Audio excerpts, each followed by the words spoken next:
Good morning बच्चों। MA final के economics के पेपर ग्रोथ एंड डेवलपमेंट में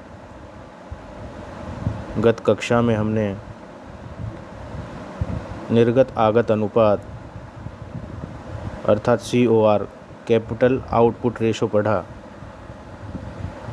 आज हम परियोजना मूल्यांकन प्रोजेक्ट इवैल्यूएशन को पढ़ेंगे।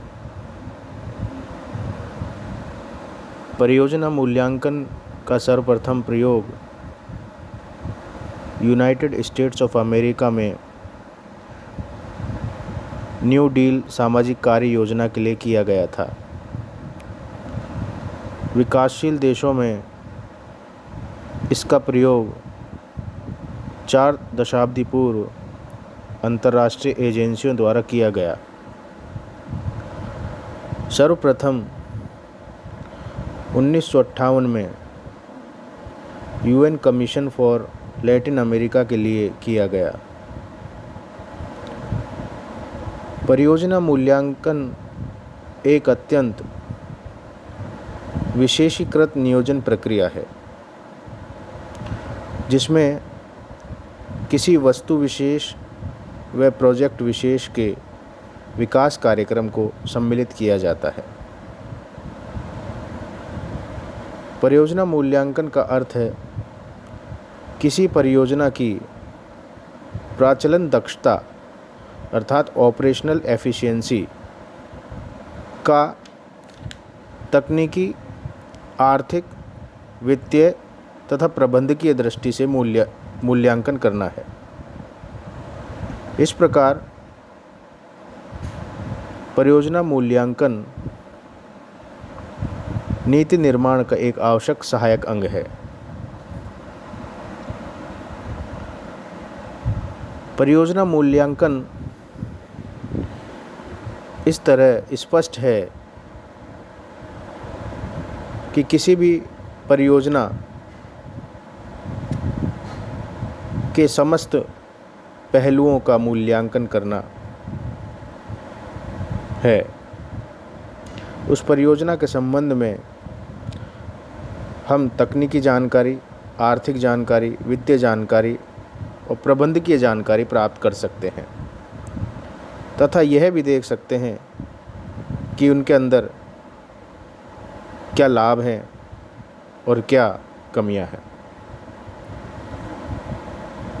इस प्रकार परियोजना मूल्यांकन आवश्यक है। इसकी आवश्यकता और महत्व विभिन्न कारणों से है, जैसे कि तीव्र आर्थिक विकास के लिए जिस प्रकार नियोजन की आवश्यकता होती है, उसी प्रकार नियोजन की सफलता के लिए परियोजना मूल्यांकन एक पूर्व शर्त है। विशेष रूप से कम विकसित अल्प पूंजी वाले देशों में परियोजनाओं का बिना मूल्यांकन किए उन पर भारी निवेश करना सदा हितकर नहीं होता है। दूसरा महत्व परियोजना मूल्यांकन का है कि इससे सीमित साधनों का अपव्यय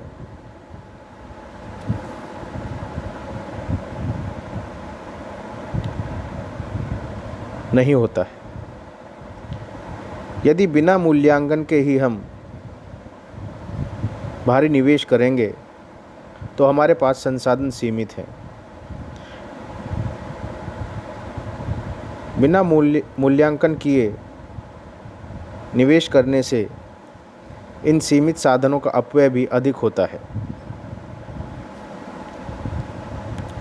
तीसरा, परियोजना मूल्यांकन निवेश तथा आर्थिक विकास के बीच संबंध का सही अनुमान लगाने का प्रभावी उपकरण है।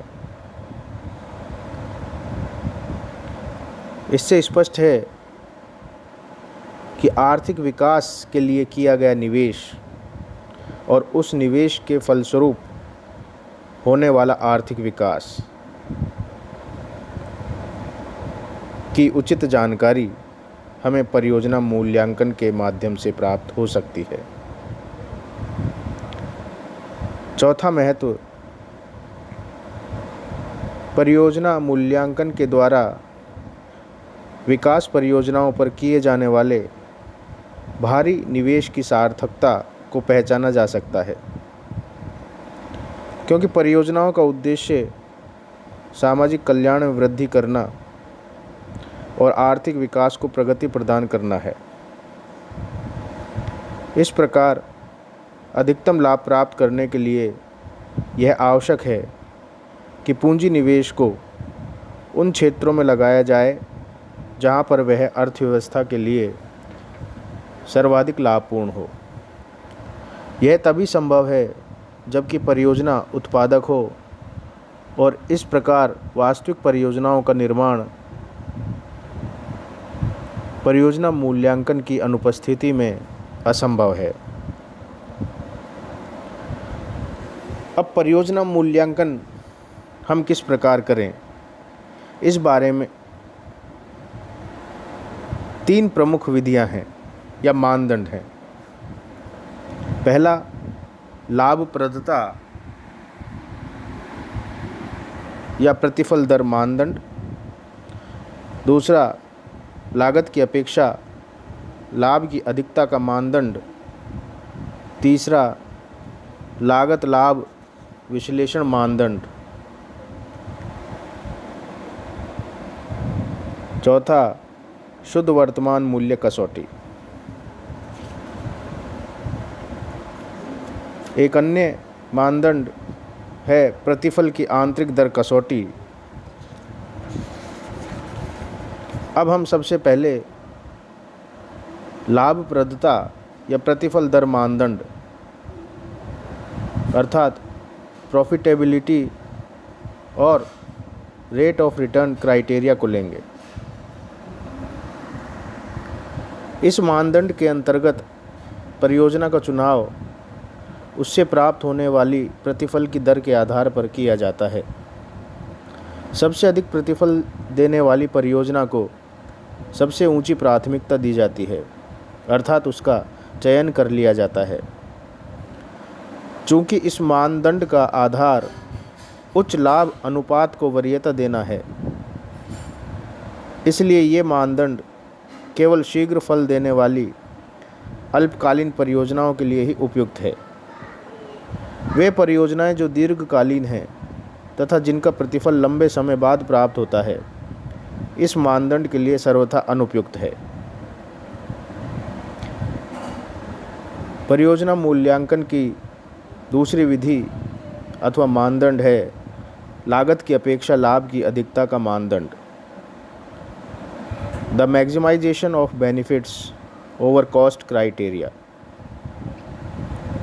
इस मानदंड के अंतर्गत प्रोजेक्ट का चुनाव करते समय प्राप्त होने वाले लाभों को ही केवल दृष्टि में रखा जाता है। जिन प्रोजेक्टों में अधिक लाभ प्राप्त होने की संभावना होती है, उन्हें बिना किसी अन्य बात को देखते हुए चुन लिया जाता है।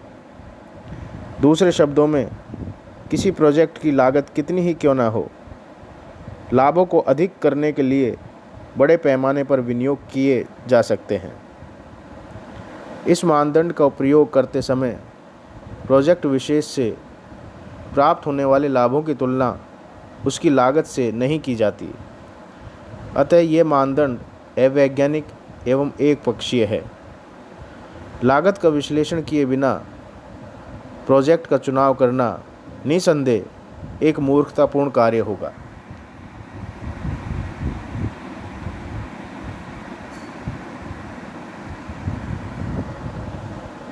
तीसरा मानदंड परियोजना मूल्यांकन का है लागत लाभ विश्लेषण मानदंड। यह मानदंड उपरोक्त दोनों मानदंडों की अपेक्षा अधिक वैज्ञानिक है।